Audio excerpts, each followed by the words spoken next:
The next session is on Resurgent Indic narratives. We invite on stage Arun Krishnan, author, Shivakumar GV, author, and the contributing moderator Abhinav Agarwal, author.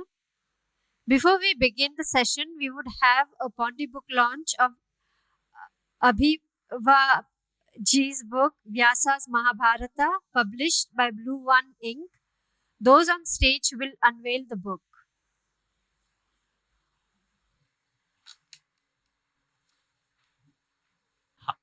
How many of you were here for the previous talk?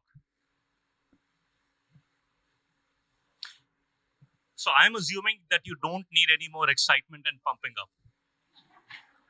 So this will be a sedate session by comparison. So the topic is Resurgent Indic narratives, right? And we are here talking about English writing. We are speaking in English. And there's a contradiction in terms there.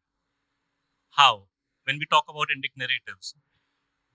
English is a global language of communication today. English is a language of the colonials. English is the language that we use to communicate with the outside world. English is a language that takes us away from our Indic roots. English is the language that is used to create narratives outside. English is the language that is used to debunk narratives. So there's a certain schizophrenia about English when we as Indians talk about English. So my question to you is, can we write as Indians, can we write Indic content in English? So can we write like an R.K. Narayan? 80 years after since he wrote his works, when you read Malgudi Days, don't you get a sense of being inherently connected with Indic content, with the roots? Can we write like V.S. Naipaul, who wrote in English and he wrote better than any other English writer of his generation? So when you talk about Indic writing, Indic narratives, many ways in which you can classify this. I will use three categorizations. The first one is writing Puranic fiction, not mythological, not mithya, not myth. That is not a word that I agree with. It is Puranic fiction. When you talk about Puranic fiction, things that obviously come to mind is, do I use duty or do I use dharma? The second classification I use is historical fiction. And historical fiction is fundamentally different from Puranic fiction because unlike Puranic fiction, where each one of us, when we read any Puranic fiction, we have at the back of our minds a certain conceptualization, a visual imagery of the gods, the deities we are reading about. With historical fiction, it's not necessarily the case. Can we create historical fiction, Indic historical fiction that is true to our roots? And the third one is, can we write general popular fiction with an Indic root? And the question there comes is, how good are we at writing in English? How many of us think in our Indic language like Hindi, Tamil, and then we translate to English? That doesn't translate as well. So this is some of the things that we're going to talk about. And on my left, I have Dr. Arun Krishnan, who has written a historical fiction thriller, Nandi's Charge, Battle of Vatapi, and the trilogy is being published by HarperCollins. On my right, I have Shri Shivakumar GV, who is a co-author of Unsung Valor, a collection and anthology of stories of women from the Mahabharata and other Puranic texts published by Bloomsbury. He is the curator of Arya, a collection of 10 stories of women from Indian Puranas. And he has an upcoming book on the Mahabharata that's coming out. And me, ask about me. I'm a contributing moderator. Okay, I'll talk about myself.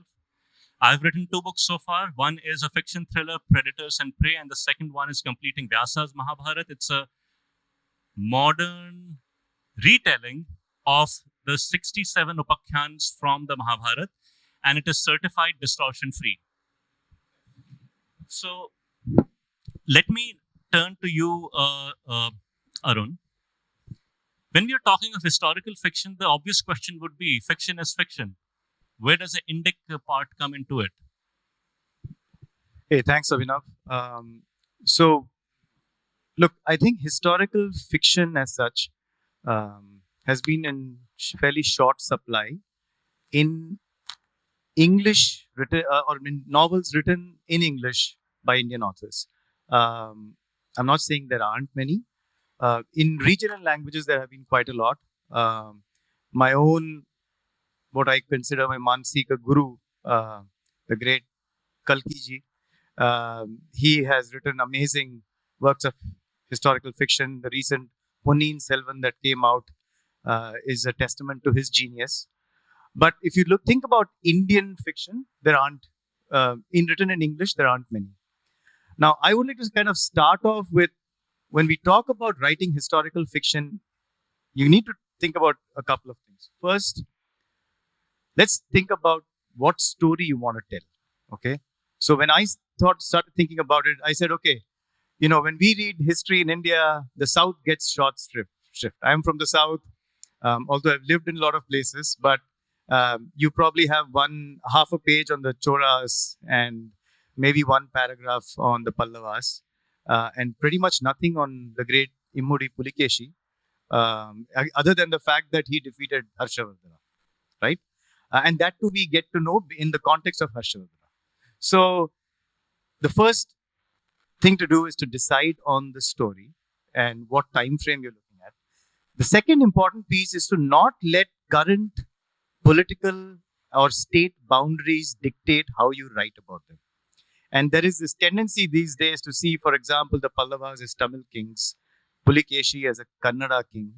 I don't know what you'd call Krishna Devaraya, because he was a Telugu man ruling over much of Karnataka and current day Andhra Pradesh. So you need to kind of put these things in perspective, make sure that you don't do that, and then start thinking about, that period, world building, all of that comes into play.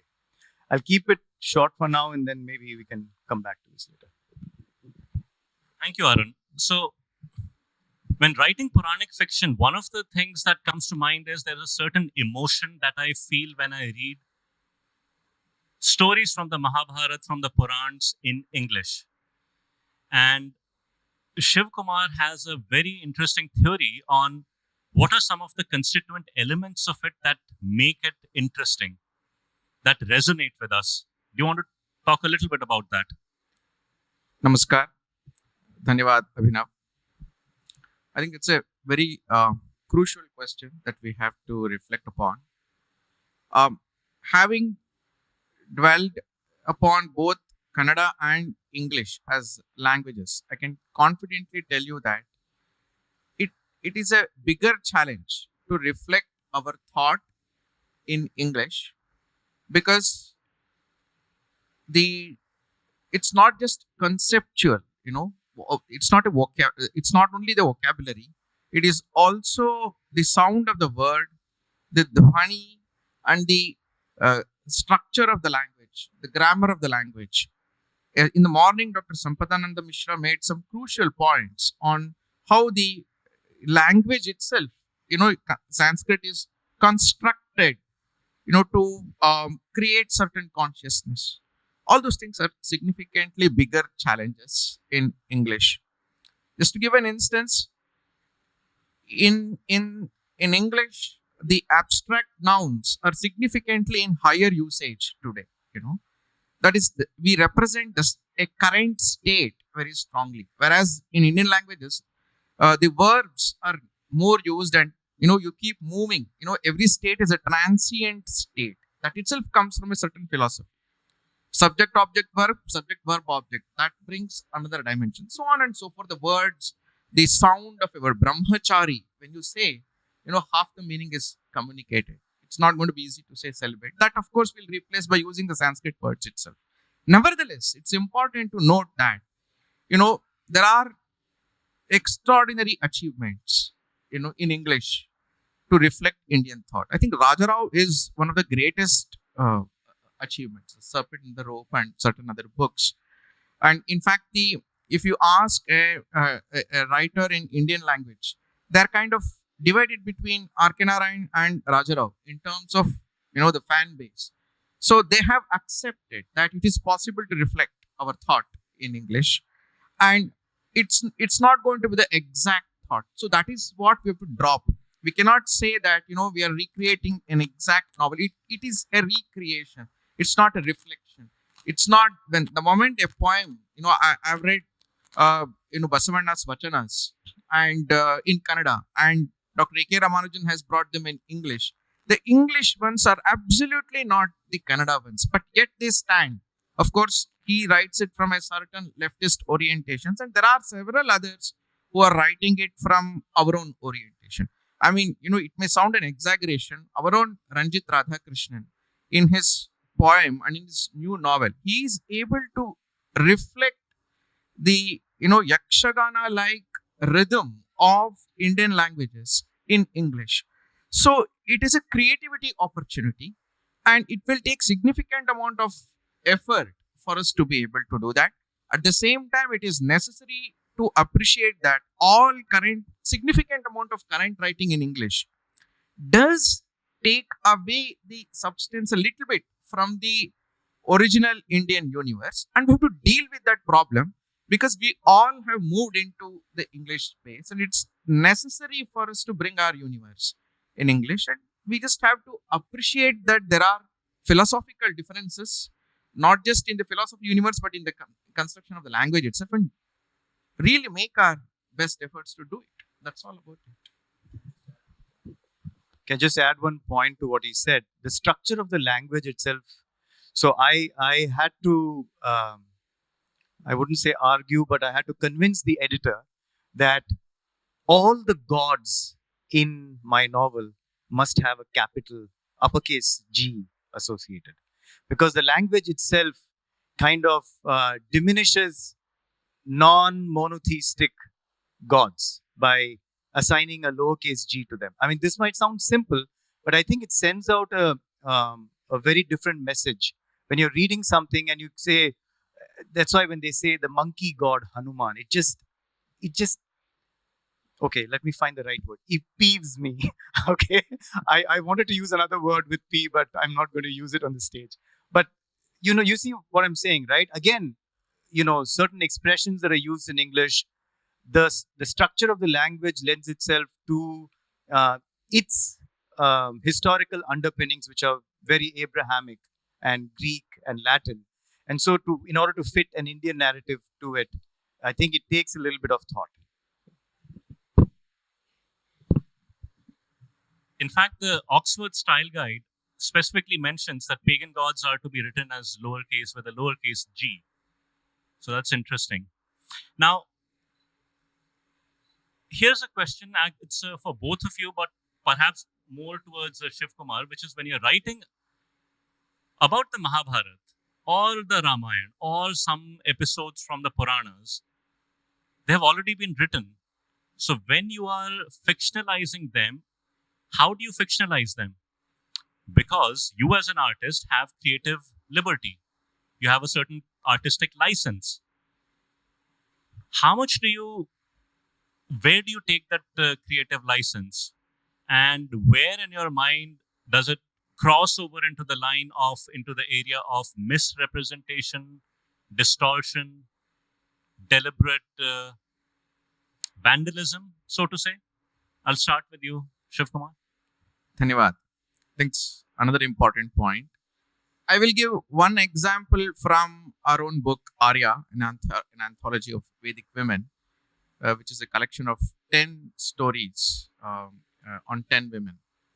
So one of the stories is written by our own Bharati V. It's on Subhadra. Now, most of us know Subhadra, but even then, most of us will not be able to talk about Subhadra beyond a few minutes, primarily because Subhadra's story is distributed across different parvans. She's one person who appears even in the Swargarohana Parva, even in the last 2 parvas, but we miss that point.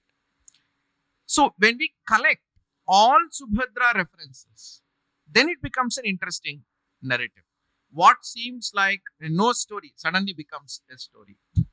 Further, the most important aspect of Subhadra is actually in the last episode, where Pandavas go to Himalayas.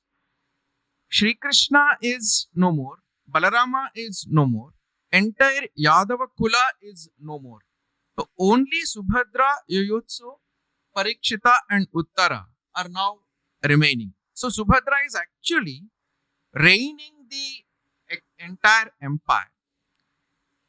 And she is doing the same role that Satyavati once performed. So it's a civilizational responsibility. Two streams of civilization, the Yadava and the Kuru, Bharata Kuru, is flowing through Subhadra, through Abhimanyu, through Parikshita, and so moving on. It's an enormous responsibility. Then you have the opportunity to reimagine significantly, and you're not telling a lie, you're not distorting, yet you are making it a very contemporary thing, because you are demonstrating something significant that probably has missed the civilization. These kind of opportunities are innumerable in the Puranas. In Kannada, the greatest, three novels, Mahadarshana, Mahabrahmana, Mahakshatriya, written by Devudu Narasimha Shastri decades back, continues to be the kind of inspiration for all retellings of similar nature. On Yajnavalkya, there is so much less information, yet you have an absolutely complete novel on Yajnavalkya in Kannada, which, after 5, 6, 7, 8 generations, people are still reading. So our epics are full of such examples where, you can really do a mini Vyasa and then bring out a completely new narrative for the current times without having to distort. You don't have to distort at all for that. I'll give you an example. You know Sanjay from Mahabharata, right? Now, when Dhritarashtra, Vidur, Kunti, and Gandhari go into the forest after the war, several years after the war, Sanjay also accompanies them. Now, all of them perish except Vidur in a great fire. Or almost all of them perish in a great fire. Now, we know the Vyasa Mahabharata tells us that Sanjay did not. When the great fire broke out, Sanjay could go to safety because he was not as old as the others. But Dhritarashtra, Kunti, Gandhari were so old they couldn't move fast enough to get out of harm's way. Dhritarashtra gives Sanjay permission, or he tells them, you leave and you go to safety. So Sanjay departs the forest. He goes to the direction of the Himalayas and he's never heard of from ever again. This is what the Vyasa Mahabharata tells us. Now, if you were to write, hypothetically speaking, that Sanjay was so loyal to Dhritarashtra that he perished in that fire, it begs the question, are you distorting or are you merely taking a creative liberty? And if you do so, is it your duty to inform the reader that, yes, this is based on the Mahabharata, but I have changed a certain episode that way? Worse, if you say, I'm retelling the Mahabharata and you make this distortion, is it legitimate? Is it advisable? Is it done? And what if your excuse after that is, no, but this is my Mahabharata? So moving a little bit to writing itself. So we are talking about Indic writing, Indic narratives and all, but you're writing still in the English language.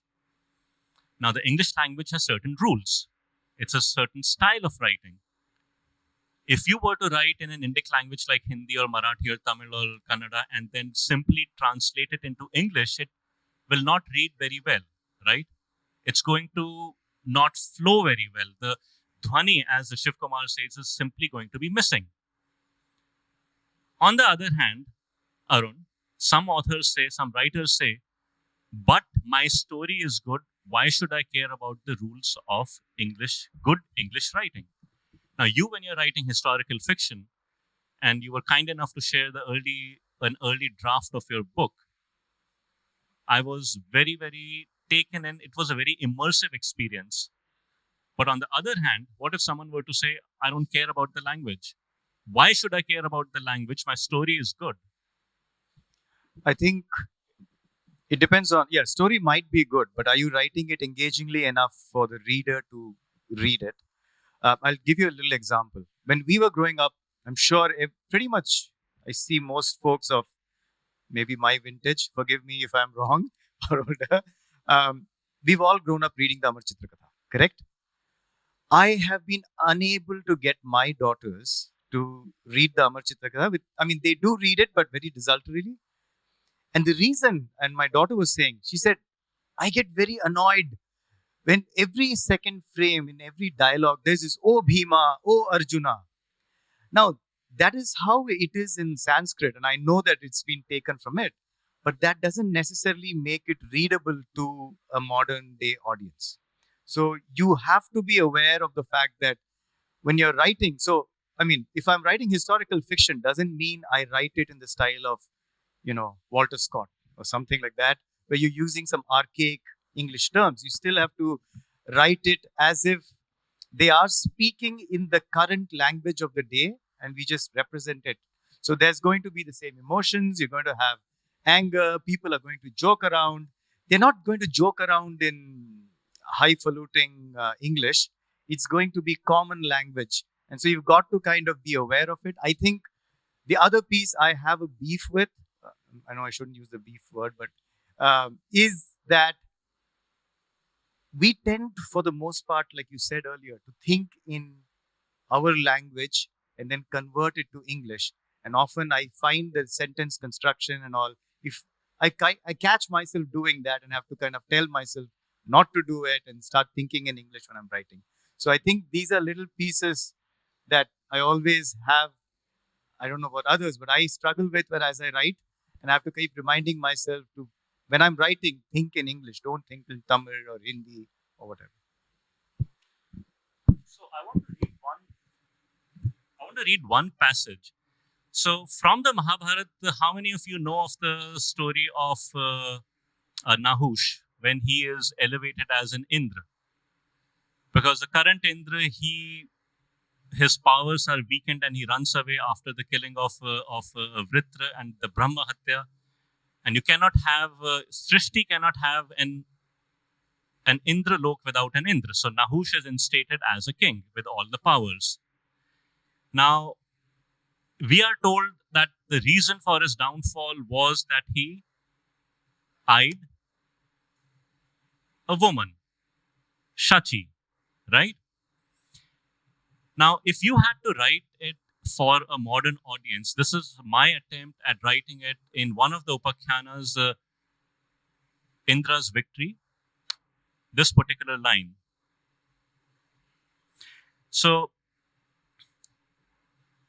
the heaven so far had one thing that Nahush didn't have or know he could have. Matters might have rested that way had it not been for the inevitable twist of fate. He had one fateful day, Nahush laid eyes on Shachi, Indra's consort. Was he not the new Indra?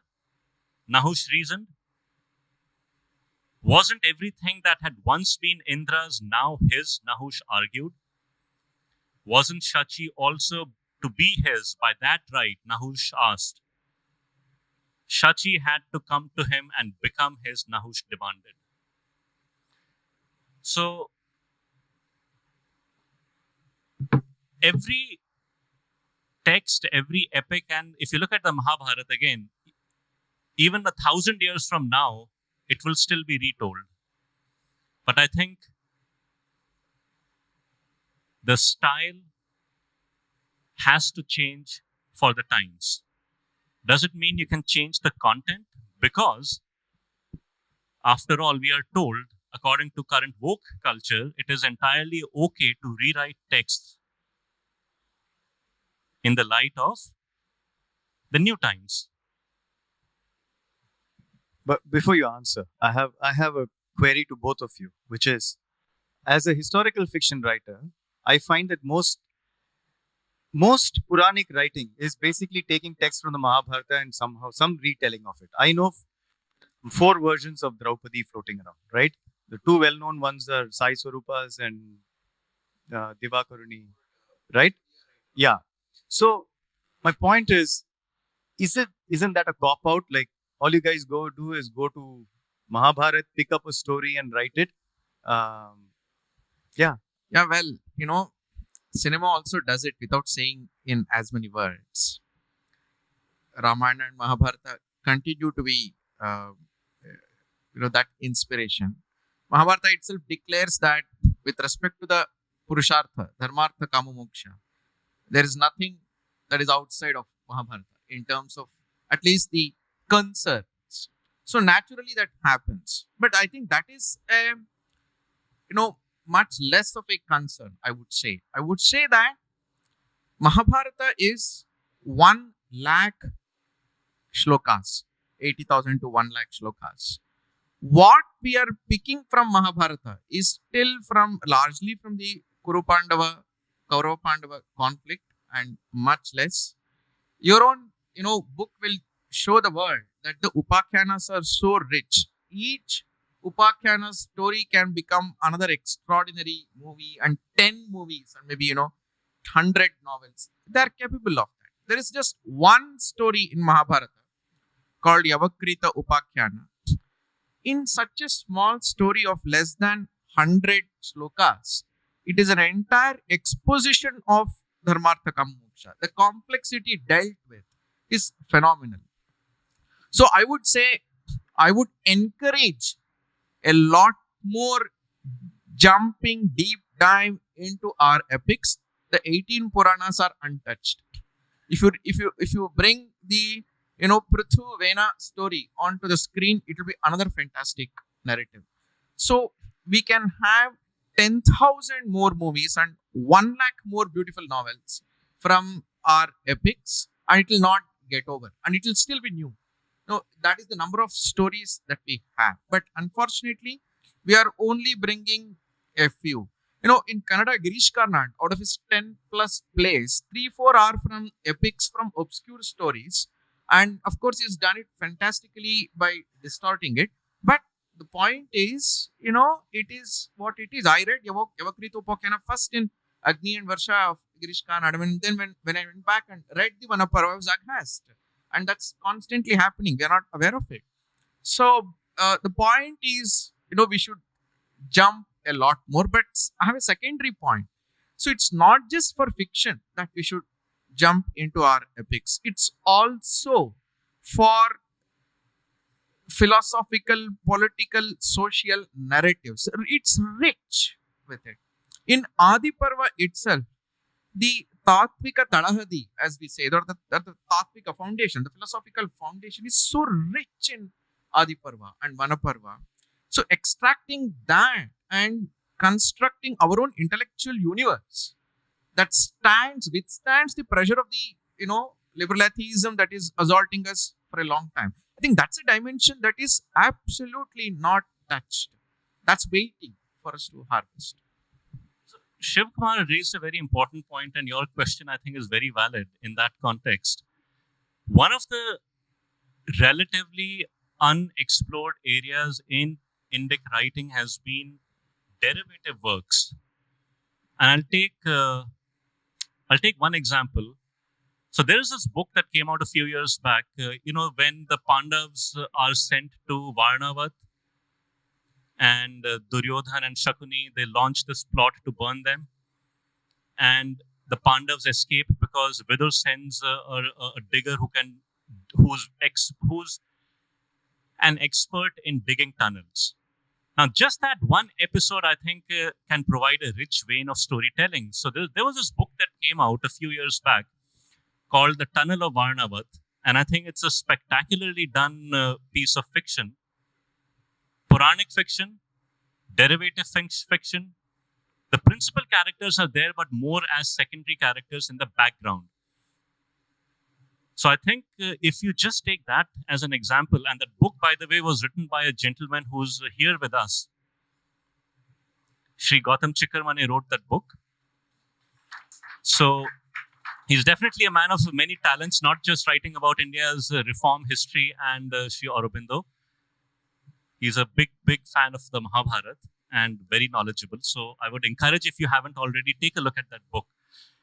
So coming back to your point, when it comes to writing books based on the Mahabharata, for example, I think certain characters have certainly been overdone for the simple reason that, number one, those characters that authors pick are very limited. So either it is Draupadi or Arjun or Yudhishthir or Bhim or so on, or even Duryodhan. The second problem is that the stories are not imaginatively enough, retold imaginatively enough. It's essentially taking the Mahabharata and rehashing it with little imagination. The third is that the quality of writing is, for lack of a better word, for the most part, atrocious. You cannot read past 5 pages. And the writer probably knows that. So what happens is, to make up for their lack of writing skills, they throw in distortions. For example, one writer writes that Bhishma was outright evil. Shakuni was actually a poor, misunderstood soul. What do you do with that?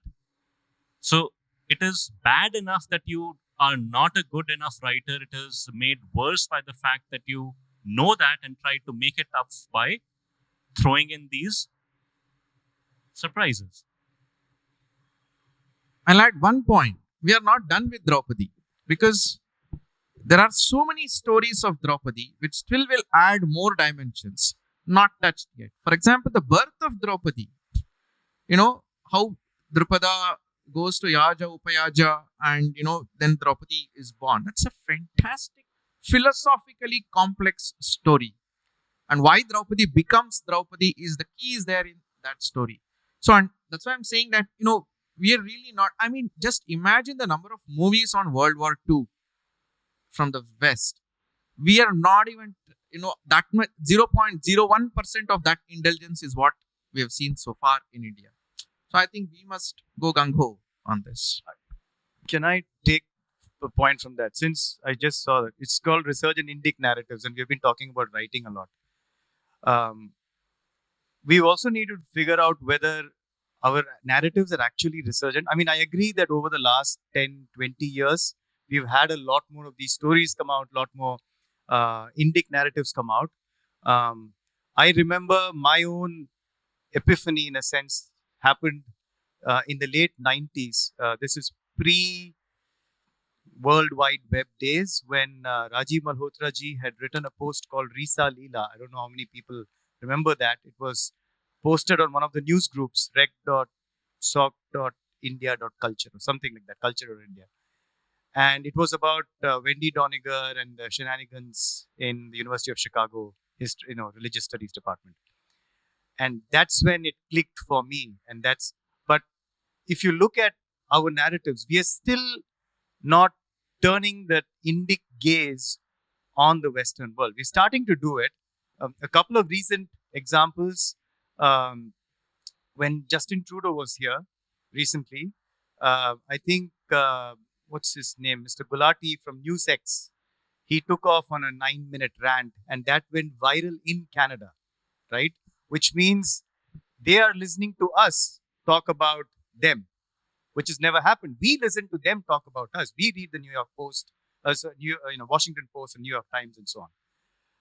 Economist recently was complaining about the fact that Indians are starting to view Western diplomatic, ventures in a different, wrong way, etc., which was a bit rich coming from the Economist. So I think we are starting to do that, but I'm not sure there is a resurgence. If you're thinking about resurgence, I'm conflicted in my mind. I don't think we are there yet. I can take that first. So I would say, what about? So you talked about Kalki, and there was K.M. Munshi about 60, 70 years ago, who wrote Krishna Avtara.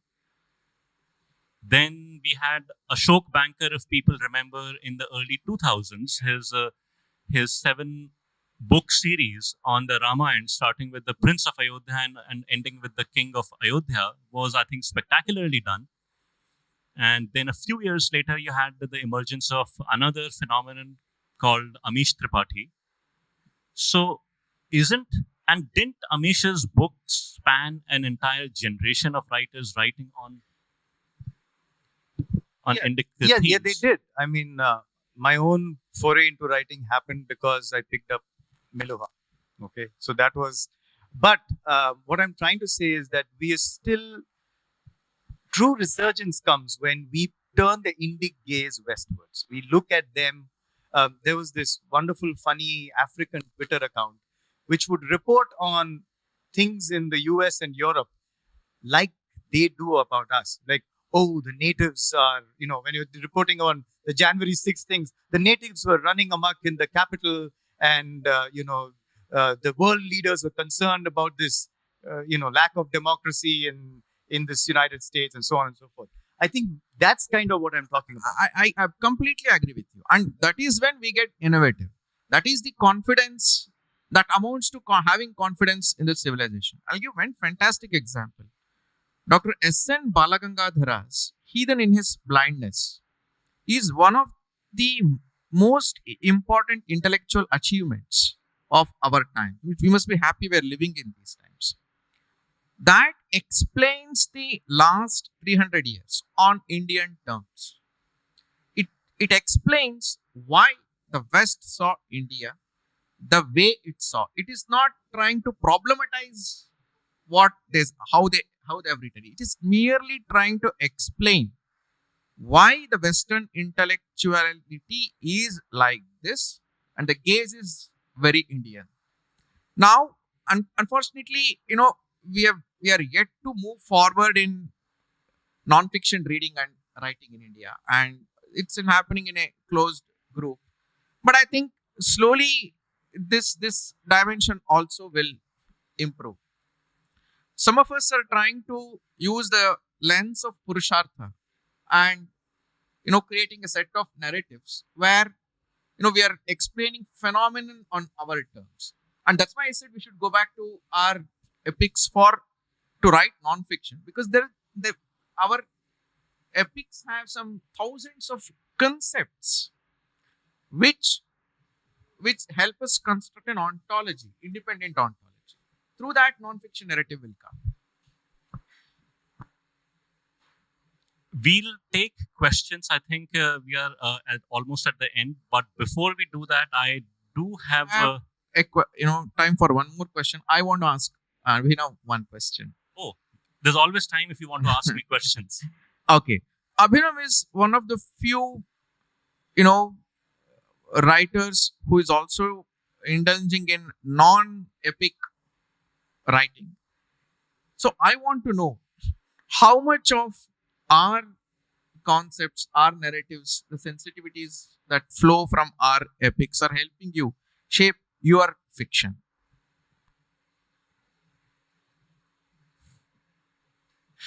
So the Mahabharata is a Panchved. It's Itihasa. It's a Purana. It's a Dharma Shastra. It's a Niti Shastra. It's even called an Artha Shastra. It's a Charita. But it is also, in my mind, the greatest thriller that was ever written.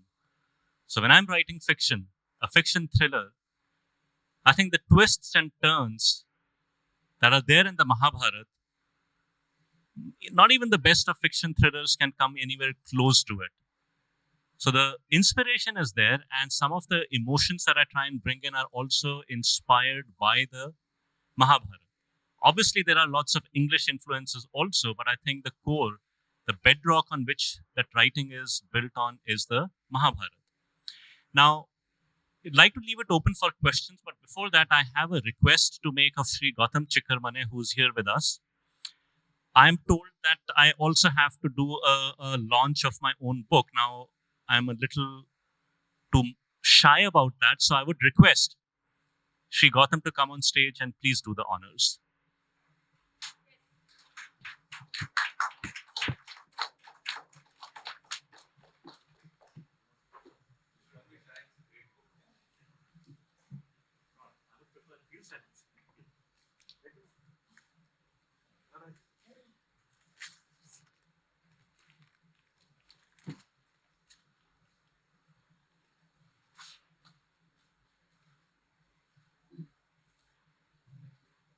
This is a great book. Please read it. It's a collection of short stories, and all of them very insightful. It will diversify your readings into the Mahabharata that you may have read so far. It approaches the text with the hermeneutics of respect that it needs, that is required. At the same time, doesn't shy away from exploring fictional meanderings, or shall we say fictional expressions, fictional urges. It's a great collection of of stories. I strongly recommend this book. Congratulations.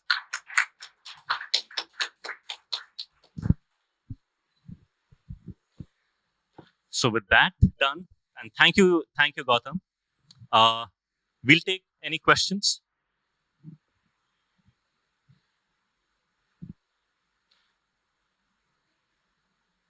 And we'll be here for some time. Yes, ma'am. If basically, I would say if a child is comfortable reading English, they can read this. The language is simple enough. Certain episodes have been written keeping in mind, so it's not. How should I put it? Some parts of the Mahabharata are for mature audiences. So I have rewritten those so that anyone can read them without having to blush if reading in front of their parents.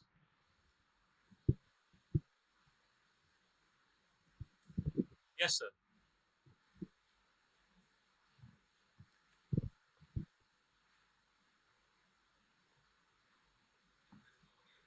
Thank you.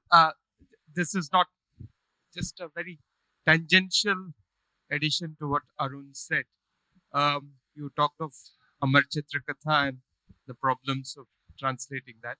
So I just wanted to inform, because you brought that as a reference, I wanted to inform the audience that recently the Indian Navy, of which... Can you hear me? Yeah. Recently, the Indian Navy, of which I was a part of for a long time, collaborated with the Amar Chitra Katha to bring a 3-volume series on India's maritime past, our great maritime glory and heritage, and the story of Indian Navy in a comic book form. And we had to, of course, contemporize both the design and the drawings and sketch and the language. But I believe it was very interesting and probably successful.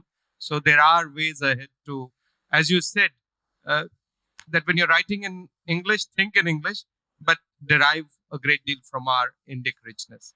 So I just wanted to make that point. No, thank you. First of all, thank you for your service, sir. And secondly, yes, I mean, I didn't mean to. If I gave anybody the impression that I was disparaging the Amar Chitra Katha, please perish that thought, because everything pretty much I know about our Puranic traditions comes from the Amar Chitra Katha. I'm not as well versed as these gentlemen are in our folklore.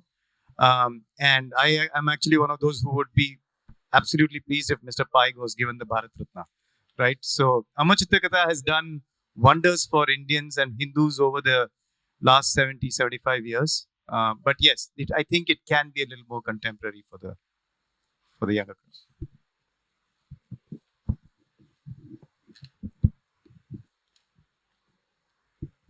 I didn't want to take somebody's time on the questions, but you mentioned that a lot of writing is not good. I think the problem with that is that everybody wants to be an Amish overnight. I think they're looking at success rather than good writing or exploring their own ideas. I also feel that there is a lot of easy write that the last 10, 15 years have given to authors, where all you need is some random opinion and you think you can build a 40 or 80,000 word text around it, and you go and spew it out. I read a lot of these such books and I get very disappointed. Rarely do I come across a book that I enjoy. And I think that there is a danger of Indic fiction losing its luster because of this weakness. I think we need to work much harder. And I think reading the Mahabharata and rewriting your own opinion on it, of your own characters, irrespective of the manner you do it, is terribly lazy. I think now the time has come to explore non-fiction. Uh, uh, maybe the philosophical traditions, maybe the institutional expressions of the time, maybe the random characters outside. I think that Sanjay definitely is a story running away, etc. So I think the new experimentations are needed in Indic writing, and in recent times there have been two books where I found them to be good. One is yours, Abhinav, and the other is Ranjit Radhakrishnan's Rama of the Axe. And in this interim, I can hardly point out a handful of books that interested me in the manner, for instance, Ashok Banker's Ramayana series did. It's 8 books, by the way. The 8th book is by another publisher.